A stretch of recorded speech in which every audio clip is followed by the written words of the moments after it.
एक युवा जोड़ा, जेक और एमिली, सप्ताहांत की छुट्टी के लिए जंगल के अंदर एक अलग केबिन में पहुंचते हैं।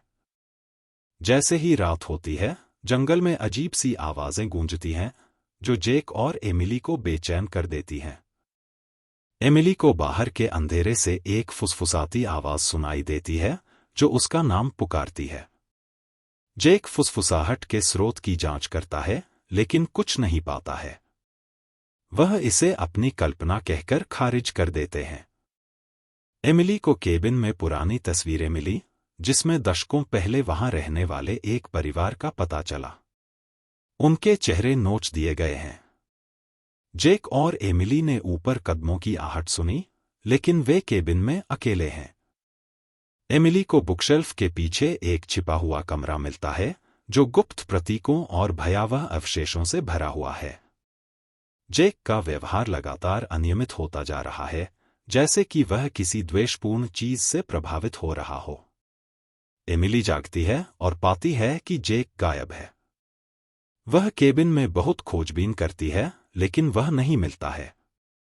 एमिली जेक को बाहर चांदनी रात में निश्चल खड़ा, जंगल की ओर देखती हुई पाती है। जेक एमिली की कॉल का जवाब नहीं देता। उसकी आंखें खाली हैं, जीवन से रहित हैं। एमिली को दीवारों से खरोंचने की आवाजें आती हैं, जैसे कोई चीज अंदर घुसने की कोशिश कर रही हो। एमिली को फ्लोरबोर्ड के नीचे छिपी एक डायरी मिलती है, जिसमें केबिन के पिछले निवासियों द्वारा किए गए अंधेरे अनुष्ठानों का विवरण दिया गया है। डायरी एक दुष्ट इकाई के बारे में चेतावनी देती है, जो जंगलों में घूमती है और जीवित लोगों की आत्माओं को खा जाती है। एमिली को पता चलता है कि जेक को उस इकाई ने अपने वश में कर लिया है और वह उसे जंगल में लुभाने के लिए उसका इस्तेमाल कर रही है। एमिली ने खुद को केबिन में बंद कर लिया, यह जानते हुए कि वह इकाई और जेक के खाली खोल में फंस गई है।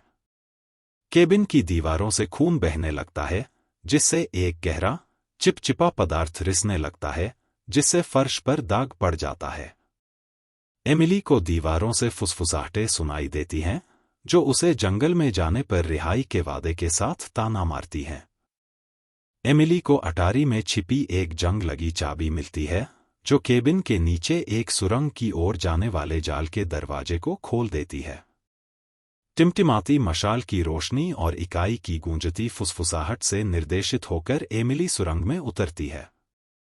सुरंग घूमती फिरती रहती है और एमिली को जंगल के नीचे गहरे अंधेरे में ले जाती है। एमिली का सामना छाया में छिपे विचित्र प्राणियों से होता है, उनकी आंखें भूख से चमक रही हैं।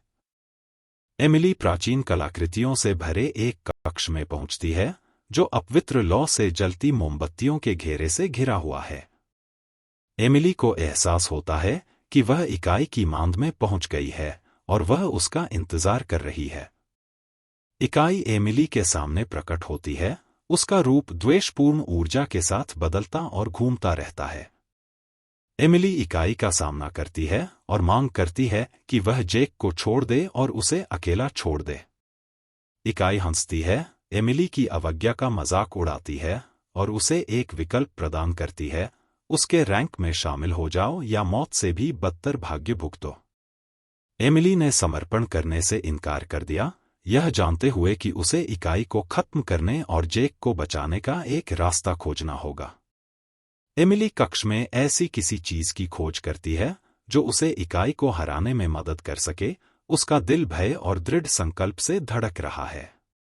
एमिली को कलाकृतियों के बीच छिपा हुआ एक अनुष्ठानिक खंजर मिलता है, जिसका ब्लेड अंधेरे ऊर्जा से स्पंदित होता है। खंजर से लैस, एमिली एक बार फिर इकाई का सामना करती है, अपने जीवन और अपने प्रिय जेक की आत्मा के लिए लड़ने के लिए तैयार है। जब एमिली इकाई के साथ संघर्ष करती है, तो एक भयंकर लड़ाई शुरू हो जाती है, उसकी ताकत हताशा और प्यार से भर जाती है। एमिली अनुष्ठानिक खंजर से इकाई को घायल करने में सफल हो जाती है, लेकिन वह क्रूर क्रोध के साथ जवाबी कार्रवाई करती है और उस पर हावी हो जाती है। जैसे ही एमिली हार के कगार पर थी, उसे अंधेरे से एक धीमी आवाज सुनाई देती है। अपनी आखिरी ताकत का उपयोग करते हुए एमिली ने खड़े होने और इकाई का आखिरी बार सामना करने का साहस जुटाया। एक प्रारंभिक चीख के साथ एमिली ने इकाई के दिल में खंजर घोंप दिया, उसका रूप तोड़ दिया और उसे नश्वर क्षेत्र से बाहर निकाल दिया। जैसे ही इकाई की शक्ति खत्म हो जाती है, चैम्बर कांपने लगता है, जिससे एमिली पस्त हो जाती है, लेकिन विजयी हो जाती है।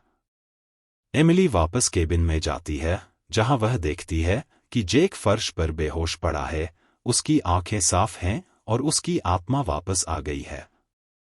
एमिली ने जेक के घावों की देखभाल की, उसे राहत मिली कि वह आखिरकार इकाई की पकड़ से मुक्त हो गया। जैसे ही भोर होती है, एमिली और जेक केबिन को पीछे छोड़ देते हैं और शापित जंगल में फिर कभी नहीं लौटने की कसम खाते हैं। लेकिन जैसे ही वे दूर चले जाते हैं, एमिली को छाया में कुछ हिलता हुआ दिखाई देता है, जो एक अनुस्मारक है कि बुराई वास्तव में कभी नहीं मरती है। केबिन में वापस, डायरी फर्श के नीचे भूली हुई पड़ी है, इसके पन्ने प्राचीन भयावहता के बारे में फुसफुसा रहे हैं, जो सामने आने की प्रतीक्षा कर रहे हैं। जंगल चुपचाप एमिली और जेक को दूर तक गायब होते देखता है, यह जानते हुए कि सही समय आने पर वह नए शिकार का दावा करेगा। पेड़ों के नीचे के अंधेरे में इकाई एक बार फिर हलचल करती है, आत्माओं के लिए उसकी भूख हार से कम नहीं होती। और कहीं जंगल की गहराई में खोया हुआ एक और अनजान यात्री फुसफुसाहट सुनता है, जो उन्हें बुला रहा है, उन्हें छाया में बुला रहा है।